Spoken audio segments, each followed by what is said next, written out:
बंधूंची तोफ आज मुंबईत धडाडणार आहे। मुंबई महापालिकेच्या निवडणुकीसाठी ठाकरेंची शिवसेना आणि मनसेच्या शिवाजी पार्कवर संयुक्त सभा पार पडते। राज ठाकरे यांनी शिवसेना पक्ष सोडल्यानंतर राज ठाकरे आणि उद्धव ठाकरे 20 वर्षांनंतर एकत्रितरित्या शिवाजी पार्कवर संयुक्त सभा घेतात आणि त्यामुळे शिवसैनिक आणि मनसैनिकांमध्ये उत्साहाचं वातावरण आहे। या भव्य सभेमध्ये मुंबई महापालिका निवडणुकीच्या पार्श्वभूमीवर ठाकरे बंधू मराठी मतदारांना आणि मुंबईकरांना नेमकी काय साथ घालतात आणि त्यासोबतच राज ठाकरेंचा पुन्हा लावरे तो व्हिडिओ दिसणार का याकडे विशेष लक्ष असेल। तर मुंबईत आज ठाकरे बंधूंची संयुक्त सभा पार पडणार आहे। सभेतून दोन्ही ठाकरे बंधू मुंबईकरांना काय संबोधित करतात हे पाहणं महत्त्वाचं असेल। या सभेची तयारी जवळपास पूर्ण झाली असून याचा आढावा घेतलाय आमचे प्रतिनिधी सूरज सावंत यांनी।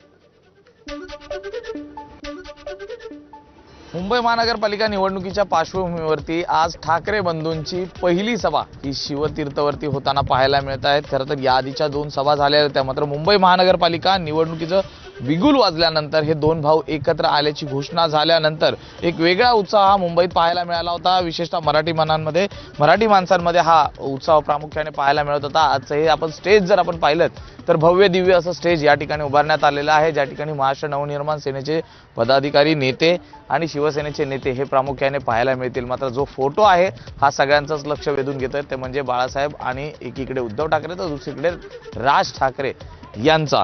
आणि महत्त्वाचं म्हणजे या ठिकाणी कुठल्याही एका पक्षाचं नाव नाहीये, तर शिवशक्ती नेमकी ही काय आहे हे या ठिकाणी आहे। तर दुसरीकडे ज्या पद्धतीने राज ठाकरे यांनी सर्वांना शिवतीर्थवरती आवाहन केलं होतं, त्या ठिकाणी या भरपूर बोलायचं आहे, काही गोष्टी दाखवायच्या आहेत, त्या अनुषंगाने या ठिकाणी LED स्क्रीन या देखील उभारण्यात आलेल्या आहेत। यावरच मुंबई आणि त्या संदर्भातल्या अनेक विविध गोष्टी ज्या घडत आहेत या संदर्भातलं जे प्रेझेंटेशन आहे हे या ठिकाणी राज ठाकरे यांच्याकडनं दिलं जाणार आहे। संध्याकाळी 6 नंतर या ठिकाणी मोठ्या प्रमाणात नागरिक हे राज ठाकरे, उद्धव ठाकरे आणि राष्ट्रवादीच्या नेत्यांची सभा ऐकण्यासाठी या ठिकाणी आपल्याला पाहायला मिळतील। मात्र या संपूर्ण सभेमधनं आज दोनही ठाकरे बंधू मुंबईकरांना काय संबोधित करतात आणि विरोधकांचा कसा समाचार घेतात हे पाहणं आज महत्त्वाचं राहणार आहे। व्हिडिओ जर्नलिस्ट अनुप रस्तोगीसह मी सूरज सावंत, ABP माझा, मुंबई। शिवतीर्थावर या, इंजिनमध्ये बसून मुंबईतील विरोधकांना मशालीनं जाळून टाकू असं वक्तव्य राज ठाकरेंनी केलंय। काल राज ठाकरे मुंबईतील विविध शाखांना भेटी देत होते, त्यावेळी त्यांनी हे वक्तव्य केलंय।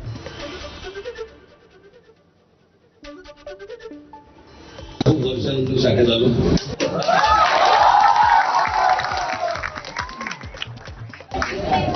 दोन शब्द कसले ऐकतात। उद्या संध्याकाळी सगळेजण शिवतीर्थावरती या, इंजिन मध्ये बसून या, मुंबईच्या विरोधकांच्या मशालीने जाळून टाकू।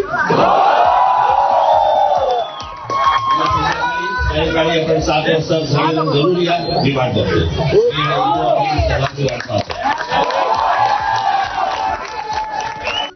तर ठाकरे बंधू आजच्या मुंबईच्या सभेनंतर ठाण्यात संयुक्त सभा घेणार आहेत। सोमवारी ठाकरे बंधू ठाण्यात सभा घेतील आणि त्याआधी ठाकरे बंधूंची ज्या ठिकाणी सभा होणार आहे त्या भागातच एकनाथ शिंदे आज प्रचार रॅली काढणार आहेत।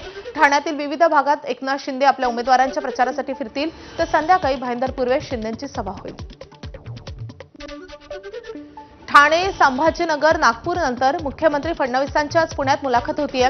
अभिनेत्री गिरिजा ओक मुख्यमंत्री देवेंद्र फडणवीस यांची मुलाखत घेईल। पुणे महापालिका निवडणुकीच्या पार्श्वभूमीवर भाजपनं संवाद पुणेकरांशी नावाचा विशेष कार्यक्रम आयोजित केलाय आणि या कार्यक्रमात ही मुलाखत होईल। या कार्यक्रमातून मुख्यमंत्री थेट नागरिकांशी संवाद साधतील। पिंपरी चिंचवडमध्ये त्यांचा रोड शोही होणार आहे, तर मुख्यमंत्री देवेंद्र फडणवीसांच्या नाशिकमध्ये सभा पार पडेल। उपमुख्यमंत्री अजित पवार आज पिंपरी चिंचवडच्या दौऱ्यावर आहेत। सायंकाळी 4 वाजता अजित पवार पिंपरी चिंचवडचा जाहीरनामा प्रसिद्ध करणार आहेत आणि त्यानंतर त्यांची सभाही पार पडेल। महायुतीचा मुंबईकरांसाठीचा जाहीरनामा आज प्रसिद्ध होतोय। आज सकाळी 11 वाजता वांद्र्यातल्या MCA मध्ये हा जाहीरनामा प्रसिद्ध होईल। मुख्यमंत्री देवेंद्र फडणवीस आणि उपमुख्यमंत्री एकनाथ शिंदेंच्या उपस्थितीत हा जाहीरनामा प्रसिद्ध केला जाईल। महानगरपालिका निवडणुकीच्या पार्श्वभूमीवर सुरू असलेल्या प्रचार रॅली दरम्यान एक अनोखा आणि थरारक प्रकार पाहायला मिळालाय. अजित पवारांच्या रॅलीत एक तरुण कार्यकर्त्याने चक्क क्रेनला लटकून त्यांना हार घालण्याचा प्रयत्न केल्यानं खळबळ उडाली आहे. राष्ट्रवादी काँग्रेस पार्टीचे युवक उपाध्यक्ष करण गायकवाड असं या अतिउत्साही कार्यकर्त्याचं नाव आहे. त्याच्या कृतीनं दादाही स्तब्ध झाले. क्रेनला लटकलेल्या कार्यकर्त्याच्या हस्ते दादांनी हार गळ्यात घालून घेत महात्मा फुलेंच्या पगडीचा स्वीकार करताच उपस्थितांनी एकच जल्लोष केलाय. या आगळ्या वेगळ्या स्वागताचा व्हिडिओ सोशल मीडियावर तुफान व्हायरल होत असून कार्यकर्त्यांच्या उत्साहाची चर्चा होते.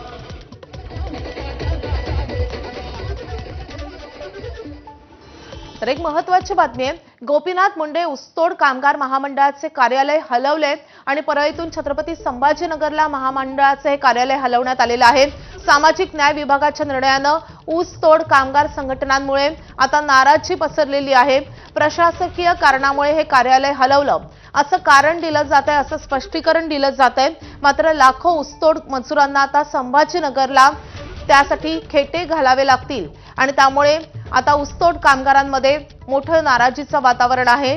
तर गोपीनाथ मुंडे ऊसतोड कामगार महामंडळाचे हे कार्यालय परळीमधून छत्रपती संभाजीनगरला हलवण्यात आलंय. लाडकी बहीण योजनेचा हप्ता निवडणुकीनंतर द्यायला सांगा अशी मागणी काँग्रेसनं निवडणूक आयोगाकडे केली आहे. तर काँग्रेसच्या तक्रारीवर विचार करू असं उत्तर आयोगानं दिलंय. डिसेंबर-जानेवारीचा हप्ता 14 तारखेला जमा होणार आहे. 15 तारखेच्या मतदानापूर्वी हप्ता जमा करण्यास काँग्रेसनं कडाडून विरोध केलाय. शिवसेनेचे नेते अब्दुल सत्तार यांनी माजी केंद्रीय मंत्री रावसाहेब दानवे यांना टोला लगावलाय. मी आणि अर्जुन खोतकर ऑपरेशन करण्यात MD-MS डॉक्टरांपेक्षा कमी नाहीत अशी टीका अब्दुल सत्तारांनी केली आहे. जालना महापालिका निवडणुकीसाठी शिवसेनेचे नेते अब्दुल सत्तार यांनी उमेदवारांच्या प्रचारासाठी प्रचार सभा घेतल्या. त्यावेळी त्यांनी दानवेंवर निशाणा साधलाय. ऑपरेशन करने में मैं और अर्जुन कोई MD डॉक्टर से कम नहीं है, कोई MS सर्जन से कम नहीं है. हमने जो ऑपरेशन किया वो लोग बोले कि ये तो, अरे मैं बोला चकवेगिरी हमारे पास नहीं चलेगी. एक बार घेर लिए के रिंगण में खड़ा. नंदुरबारमध्ये राजकीय वादातून शिंदेच्या शिवसेनेचे माजी आमदार शिरीष चौधरी यांच्या घरावर अज्ञातांनी हल्ला केलाय. माजी आमदार शिरीष चौधरी यांच्या निवासस्थानावर दगडफेक झाली असून यामध्ये खिडक्यांच्या काचांचा चक्काचूर झालाय. जमावाकडून उभ्या असलेल्या वाहनांना आग लावण्याचाही प्रयत्न झालाय. सुदैवानं मोठी हानी टळली आहे. प्रथमेश चौधरी यांची उपनगराध्यक्षपदी निवड झाल्यानंतर झालेला वाद रात्री विकोपाला पोहोचलाय. घटनेनंतर शिरीष चौधरींच्या घराबाहेर पोलिसांचा मोठा फौजफाटा तैनात करण्यात आलाय. अहिल्यानगरमध्ये उमेदवारांना धमकावलं जात असल्याचा आरोप खासदार निलेश लंकेंनी केलाय. तर दहशत लादून निवडणूक जिंकण्याचं स्वप्न पाहत असाल तर गाठ माझ्याशी आहे असा इशाराही निलेश लंकेंनी विरोधकांना दिलाय. अहिल्यानगरमध्ये महापालिका निवडणुकीसाठी महाविकास आघाडीकडून जाहीरनामा प्रकाशित करण्यात आला आणि त्यावेळी लंकेंनी विरोधकांना हा इशारा दिलाय. नेत्याचा पिय दारात जाऊन बसला आणि ते पोलिसांचा गन काढून हिंडतोय.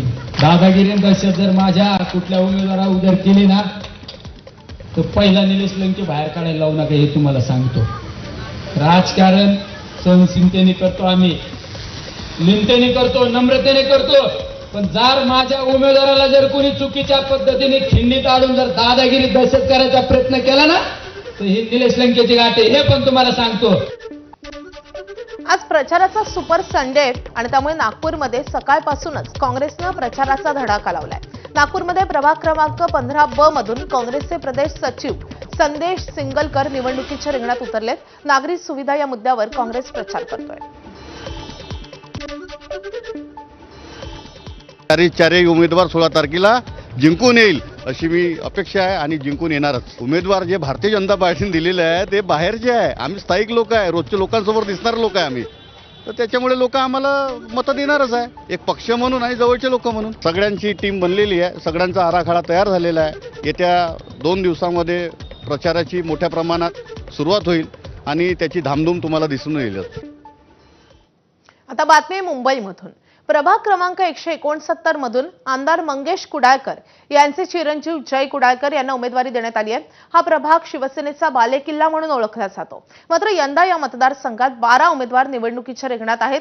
तर आपल्या तरुण मुलासाठी आमदार मंगेश कुडाळकर प्रचार करताना पाहायला मिळतात.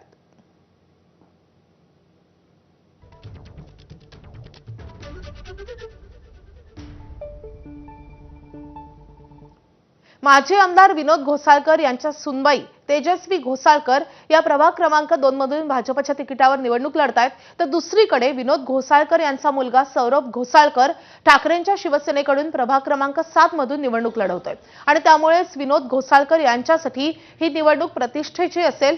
सून भाजपमध्ये आणि मुलगा ठाकरेंच्या शिवसेनेत असल्यानं त्याला निवडून आणण्यासाठी विनोद घोसाळकर पूर्ण ताकदीनं मैदानात उतरले.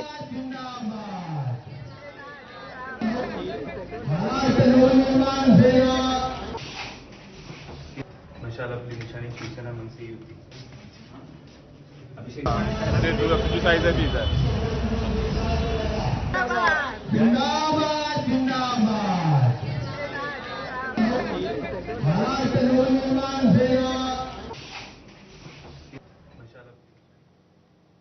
या बातम्यांसोबत